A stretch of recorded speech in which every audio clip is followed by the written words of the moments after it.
Nah, sekarang sudah hampir 1 tahun, enggak 1 tahun juga sih, kira-kira sampai 1 tahun aku masih di rumah karena situasi yang seperti ini. Nah, oh ya, aku lupa. Oke. Teman-teman, semoga teman-teman di sana tetap sehat, menjaga kesehatan juga ya. Tetap tidur yang teratur, makan makanan yang bergizi, makan makanan yang mengandung banyak vitamin C, berolahraga, terus apa lagi ya, tetap di rumah, dan terutama jangan lupa minum air putih ya.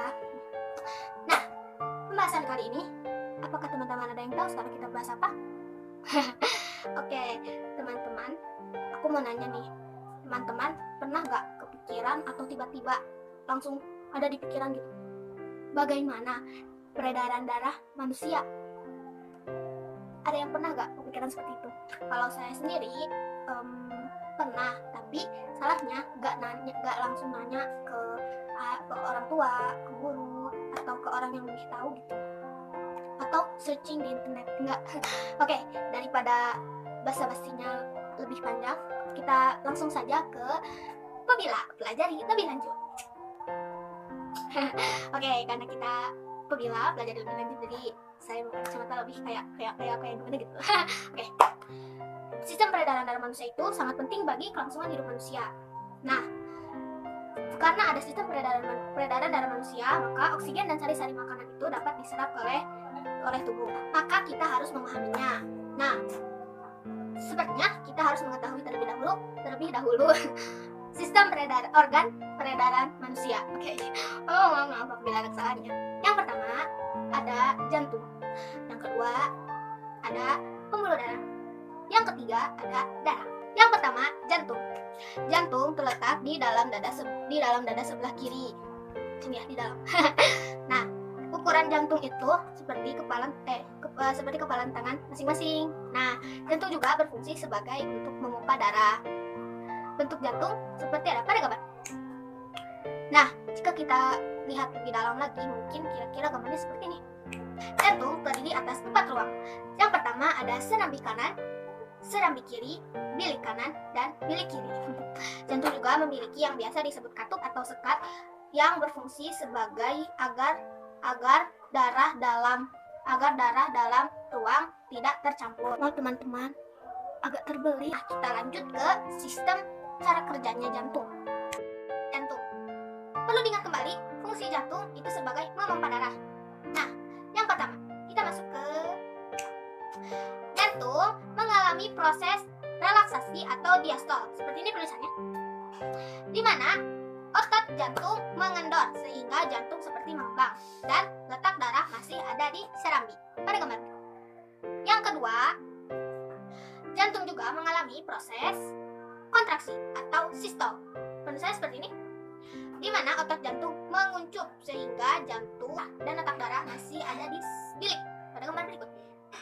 Nah, setiap kali jantung berdenyut, gerakan relaksasi maupun kontraksi secara terus-menerus selama manusia itu hidup. Wow, Masya Allah. Amazing. Selain jantung juga ada paru-paru. Teman-teman mau tahu? Ayo, kita pelajari lebih lanjut. Asik. Oke, kita lanjut ke proses pembuluh darah atau pembuluh darah. Yaitu yang pertama ada jenis pembuluh darah. Jenis-jenis pembuluh darah yaitu ada 5. Arteri atau nadi, pembuluh darah terbesar atau aorta, pembuluh balik atau vena, pembuluh arteri pulmonalis, dan pembuluh vena pulmonalis. Pembuluh arteri atau nadi yaitu yang membawa darah keluar dari jantung, biasanya berwarna merah. Yang kedua, pembuluh darah terbesar atau aorta. Jadi aorta itu yang kayak kan ada pembuluh, terus ada pembuluh besar. Nah, itu ada aorta. Nah, nanti ada lagi, terus ada yang namanya kapiler. Nah, kapiler itu adalah pembuluh yang sangat kecil yang menghubungkan ke organ. Pembuluh balik atau vena yang membawa darah itu kembali ke jantung. Pembuluh arteri pulmonalis. Pulmonalis itu artinya paru-paru. Jadi pembuluh arteri pulmonalis itu yang membawa darah dari jantung ke paru-paru. Pembuluh darah vena pulmonalis yang membawa darah dari paru-paru kembali ke jantung. Nah, itu adalah jenis-jenis pembuluh darah dan fungsinya atau tugasnya. Lanjut ke